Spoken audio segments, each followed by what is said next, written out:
El Palacio Arrobarrena, como ustedes saben, está situado en las calles Entre Ríos y Ramírez, en la ciudad de Concordia. Se le dice palacio, digamos, una denominación que se le dio en su momento por las historias o por la característica que tenía la construcción. A principios de siglo, en Concordia, la ganadería estaba ganando, digamos, un impulso muy grande. La sociedad rural de Concordia era la segunda después de la sociedad rural de Buenos Aires, y Juan Bautista Arrobarrena, un hacendado, productor agropecuario, era de Concordia y, digamos, era un digno expositor de esta clase social que estaba en expansión. Juan Bautista Arrobarrena hacía viajes con bastante asidua a Europa. En uno de esos viajes viaja a París y se hospeda en un petit hotel que lo deslumbra por su señorío y belleza. Vuelve a Concordia con la idea de hacer una vivienda familiar con esas características de esta construcción donde se hospedó. Consigue los planos, consigue un arquitecto, que fue el arquitecto Gabriel Dulin, y un constructor, que fue Luis Pepey, y empieza en 1916 la construcción de lo que hoy conocemos como el Palacio Arrobarrena.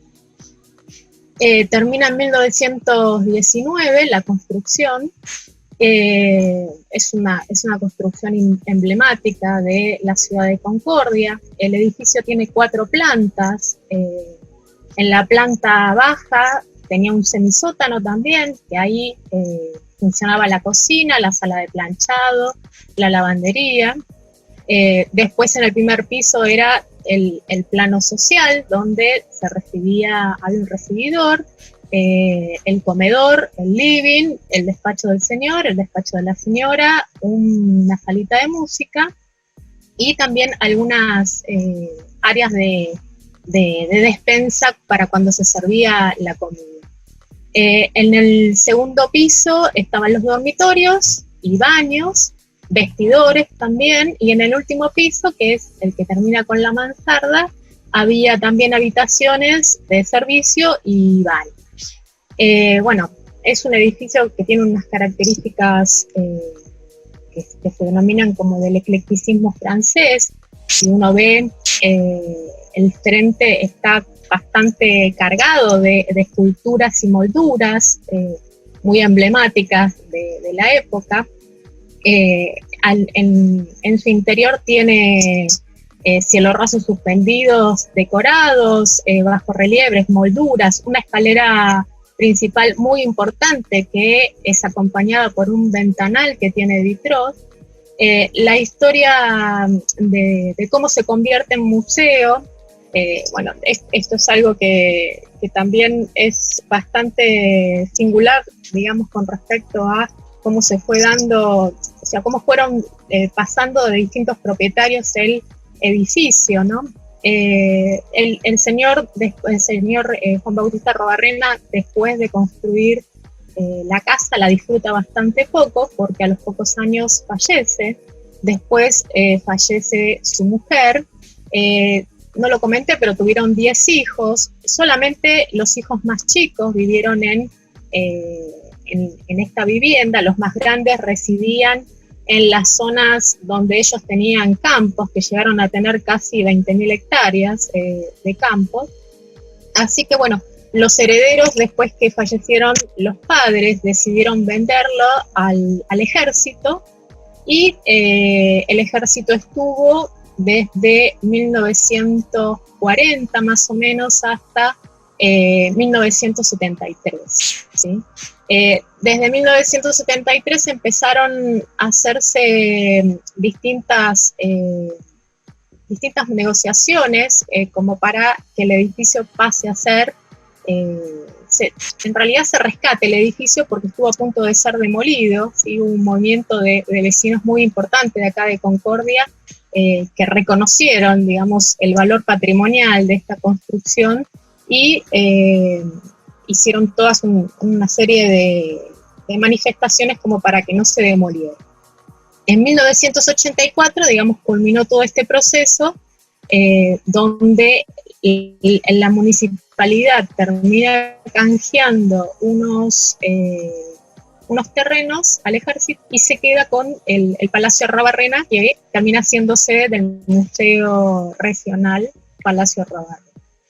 Es una historia, digamos, cargada también de distintos matices con respecto a quiénes fueron los propietarios y cómo termina siendo museo.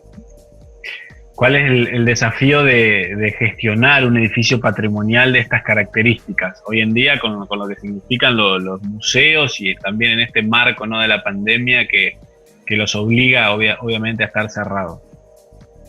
Bueno, el mayor desafío es como recién les comenté, es un edificio que tiene 100 años, así que necesita un mantenimiento constante y permanente, ¿sí?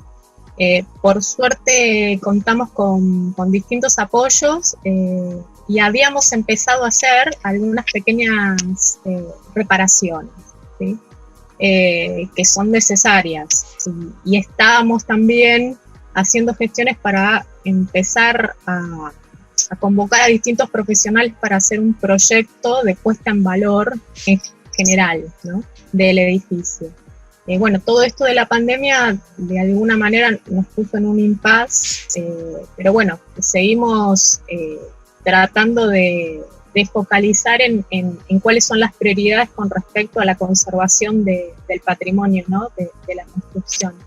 Y con respecto a los museos y pandemia, bueno, nosotros lo que hemos hecho con el equipo de trabajo del museo es una instalación bastante fuerte del museo en redes sociales, que no la tenía tan fuerte, ¿no?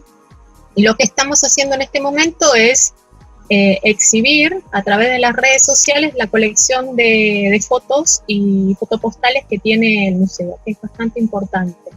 Así que bueno, los invitamos digamos, a todos los ciudadanos de Concordia, de la región y del país, porque hemos tenido también comentarios de gente de otras provincias, por suerte, que se deslumbran, digamos, con las características de nuestro museo. Y bueno, les proponemos hacer un recorrido por la historia de la ciudad y la región a través de estas fotos.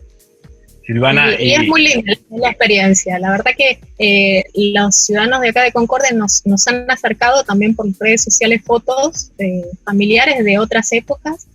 Y bueno, desde fotos que nos muestran el paisaje antes de la represa de acá de Concordia, de Salto Grande, hasta fotos familiares en el puerto de Concordia en la época del 70, ¿no? Así que es muy lindo. Silvana, para terminar, contanos tu llegada al museo, el concurso por el cual accediste y la mirada que tenés sobre la cuestión patrimonial. ¿Desde qué lado abordás lo patrimonial? Bueno, yo llegué por concurso. El concurso fue abierto, o sea que participaron tanto personas y profesionales que son, digamos, que forman parte de la municipalidad como externos, profesionales externos. Creo que éramos 14, pasamos distintas instancias, desde la presentación de un proyecto de gestión, una prueba escrita y después la defensa del proyecto. Fuimos quedando, digamos, como que se fue, todo el proceso de selección, fuimos quedando pocos, creo que quedamos 5 al final. Y bueno, terminé ganando el concurso.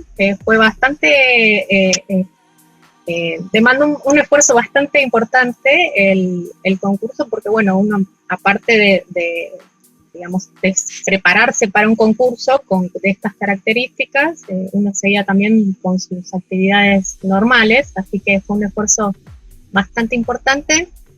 Yo llegué al museo el 10 de diciembre, me pusieron en funciones. Bueno, yo soy licenciada en ciencia política, tengo algunos posgrados hechos a lo largo de mi vida. Hace 20 años que trabajo en la Municipalidad de Concordia, trabajé también en otros organismos públicos provinciales, Y bueno, lo que yo tengo experiencia es en gestión, digamos, de organismos del Estado, y me he formado, digamos, desde el punto de vista con respecto al museo y al patrimonio, considerando al patrimonio como también derechos humanos. Esto te lo comentaba hace un ratito, dentro de lo que es la Declaración Universal de Derechos Humanos, se considera el goce del patrimonio como un derecho humano, y como ustedes saben, dentro de lo que son los derechos humanos no hay jerarquías, así que es tan importante vivir una vida digna como gozar del patrimonio, ¿no? Entonces, bueno, esto también es una perspectiva que es bastante nueva, se está consolidando a nivel internacional en distintos tratados internacionales y protocolos. Así que bueno, es algo por lo que tenemos que también luchar todos, ¿no? Porque dentro del patrimonio está nuestra identidad, y la identidad es un derecho humano también, ¿no?